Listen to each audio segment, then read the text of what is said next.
Hello world, it's Monday, May 18th, and it's warm. Everything's greening up outside. It's about 55 degrees.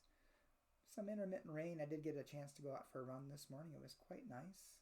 Mid 50s is a perfect temperature for me anyway to go running and to enjoy a little bit of the outdoors and just get outside and move. Movement is life, I think. Today's devotional is entitled The Same Boat, written by Vince Amlin. And he bases his devotional on Acts 27, verses 42 through 44, excerpted portions of those scriptural texts from the New Revised Standard Version. The soldiers' plan was to kill the prisoners, but the centurion ordered those who could swim to jump overboard first and make for the land, and the rest to follow, some on planks and others on pieces of the ship. And so it was that all were brought safely to land. And Vince writes, "Some say we're all in the same boat during this pandemic, but as this story from Acts shows, even people in the same boat aren't in the same boat.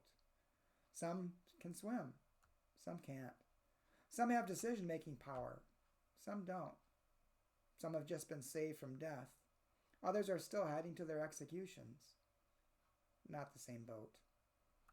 When I pray with members of my congregation who still have to leave their homes every day to do work that is unsafe, I know we're not in the same boat. When I hear my friends Kaji and Donna describe ministry in New York City where, as I write, almost 1 in 400 people has died, I know we're not in the same boat. When I see that black citizens of Chicago are dying at 6 times the rate of whites, I know we're not even in the same storm. Paul himself offers a different model of solidarity. Rejoice with those who rejoice, weep with those who weep. Rather than claiming we're in the same boat, the gospel tells me to find out about my neighbor's boat. Seek to understand their experience of this storm. And listen when they tell me what I can never understand.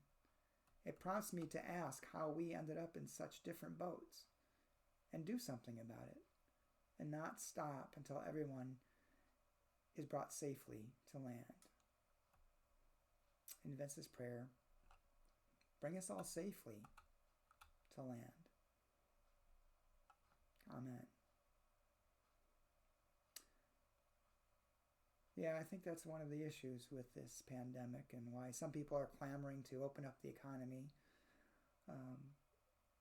because we have different situations. And U.S. culture, the way it is, I think we tend to take our own experience as the experience of everyone around us. And that's not really the case. I mean, right now in Defiance, last I checked yesterday, we were still at only 26 confirmed cases of COVID-19 and only 1 death. I don't remember how many hospitalizations, maybe it was 9 or 10, something like that.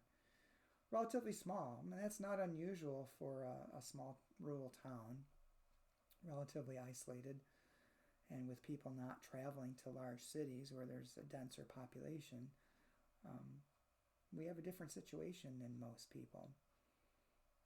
Because our situation is different, we can never understand what it's like for other people.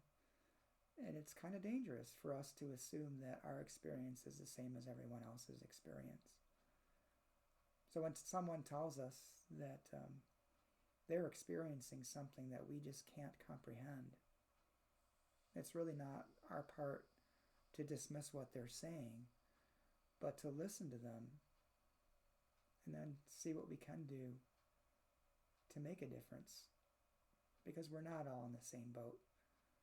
We all have different privileges and experiences and opportunities that may not be afforded to other people in other areas or even in different economic levels. I mean, I think of this pandemic in my own situation. I've not really been affected economically because I was able to still continue doing my work, although in a very different way. But I'm still able to draw a paycheck. Yeah, some of my retirement investments and stuff have taken a hit, but I'm not retiring soon anyway, hopefully someday.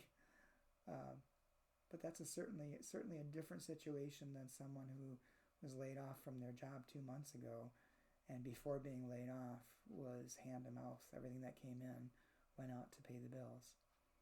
So live like Jesus. Have compassion. Listen to people. Take their stories and listen to them and take them as true for them, even though we can't comprehend. Hope to talk to you soon.